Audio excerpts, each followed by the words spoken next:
که حضرت ابو طلحه رضی الله تعالی عنه یو صحابی دی، هغه مبارک یو ځل په خپل باغ کې وکتل چې یو مرغۍ ده او په ګڼو اونو کې ډېرې ګڼې اونې دي، سرانګې دومره ګڼې دي چې هغه مرغۍ پکې راګیره شو.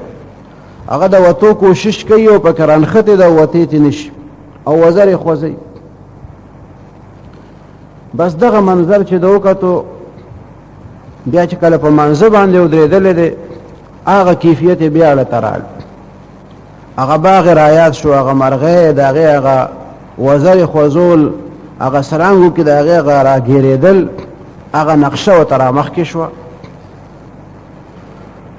بس ځان سره دا فیصله وکړه چې زما په منځه کې باغ ته خیال لاړو او په باغ کې چې کوم مرغه په سرانګه کې راګیر شوی و هغې ته مې خیال لاړو. نو که دا باغ نه وي نو دا مرغه به د کوم ځای نه راتلو، دا ونې به کوم ځای وي، سبب دا باغ ګرځېدلی دی او زما په منځ کې توجه هغه مرغه ته تلې ده. ښه دا ده چې زه دا باغ خیراتي کړم د نن نه. هغه ټول باغ یې وقف کړو، هغه خیراتي کو. وایي د دې باغ د لاسه زما خیال په منځه کې مرغه طرف ته لاړو. اوس دا د ډېر لوی استعداد خبره ده. که یو سړی داسې نشي کولی نو دې ته دې نه خفه کېږي، ځکه د صحابیت هغه درجه او د هغې هغه زهد او تقوا هغه زمونږ دپاره معیار او زمونږ دپاره مثال خو دی. خو الله تعالی مونږ په دې نه یو مکلف کړي چې که تاسو د هغې درجې ته ونه رسېدئ نو بیا تاسو ما ته مقبول نه یئ. یا د ابراهیم ادهم صاحب چې بادشاهي پرېښوه او فقیري یې اختیار کړ او ځان سره صرف یو بالښ واغشتو چې چېرته مې شپه راشي د سر لاندې به کموده به شم، او یو وړه پیاله ځان سره واغشته چې دې کې به وبس کم، او نور هېڅ شی ځان سره وانغشتو. بیا چې سفر یې کولو یو سړی یې ولیدو، هغه د ولې نه اوبه راغشتې په چون کې او هغه اوبې څکلې.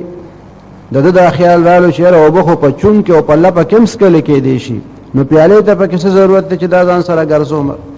نو هغه پیالې هملته کې چاته ورکړه.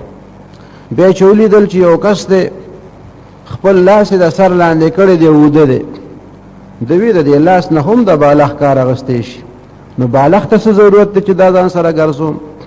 نو بالښ یې هغه ځای کې چاته ورکړه. اوس یو سالک او یو صوفي ته شیطان وایي چې د هغه خلکو تقوا او د هغې هغه توکل، د هغې هغه زهد، د هغې هغه پرهیزګاري، هغې ته ته چېرته رسېدی شي او دې بیا همدغه شانتې غفلت اختیار کړي، ذکر اذکار نه کوي، عبادت نه کوي، او وایي چې مونږ هغسې نشي جوړېدی. نو تا ته چا ویلي چې ته هغسې جوړ شي؟ او دا دله چا ویلي دي که د هغه درجې ته ونه رسي نو بیا د خدای نه منظوروي او نه دې قبلوي؟ نه صرف د هغې خلکو هغه پیروي چې اختیار کړي، د هغې هغه نقل او د هغې هغه شباهت چې اختیار کړي، د هغې هغه پیخي چې لږې غونتې وکړي، په دغې باندې م الله تعالی خوشحالیږي.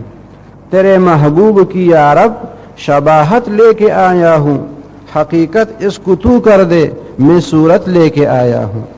پروردگار استاد محبوبانو، استاد مقرب و بندگانو هغه شکل غونته مو اختیار کړی دی، دې ته د حقیقت صورت خدای حقیقت کې ته بدل کی، حقیقت اس کو تو کر دے میں صورت لے کے آیا ہوں. مونږ صرف شکل وی جوړ کړی دی، خدای ته په حقیقت باندې بدل کی. نو الله تعالی مهربان دی، من تشبه بقوم فهو منه، چاته د یو قوم سره مشابهت اختیار کو، د یو قوم په شانتې د کېدو کوشش را شروع کو، نو خدای په هغې کې حسابوي. او المرء مع من احب، یو کس به هغه چا سره چې چا سره محبتي، نو که د سالکینو د ذاکرینو هغه پیخي قدرې بنده کوي، لاس کې تسبیح اخلي، مسواک پابندي کوي، د سنتو پابندي کوي، ګوري چې د نبی کریم صلی الله علیه وسلم په دې موقع موږ دپاره څه تعلیم دی، هغه مبارک په څنګه کول، د هغې د اختیارولو هغه کوشش دغه کې الله تعالی د انسان ته کامیابي ورکړي، او هم په دغه کوشش باندې الله تعالی د دې انسان نه خوشحالیږي. نو الله جل جلاله دې زمونږ خپل رضا نصیب کړي او د نفس او د شیطان په مقابله کې د الله تعالی مونږ سره خپل مدد وکړي. واخر دعوانا ان الحمد لله رب العالمين.